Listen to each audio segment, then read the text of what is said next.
a grand bargain for surrender. The recent debt ceiling kerfuffle, which was resolved at the 11th hour amidst political and economic chaos, was less a deal than a defeat. For deals are made when both sides succeed in getting what they want without significant loss. This is known as a win-win. But this only occurs when both sides have similar strengths and are able to bring them to bear.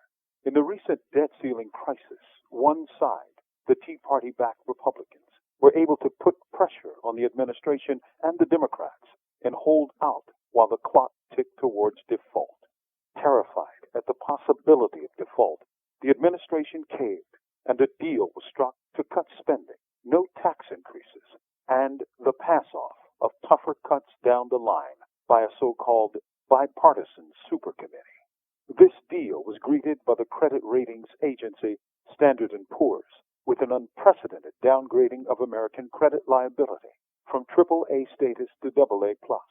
What this means is, when the U.S. borrows money now, it'll cost more, for interest rates will rise, and not only for the government, for businesses, for students, for all consumers.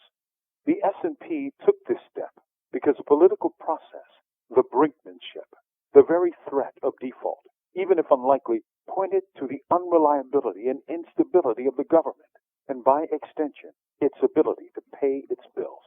This wasn't a political decision. It was a business decision, and a AA+ rating meant bad deal. Politics may shift with the winds, but businesses work on profit. The loud and public rift over what is essentially an arbitrary number, the congressionally created national debt ceiling, has dealt a blow to the real-world economy, and it makes the lives, property, and future prospects of millions of people that much more tenuous. From Death Row, this is Mumia, Abu Jamal.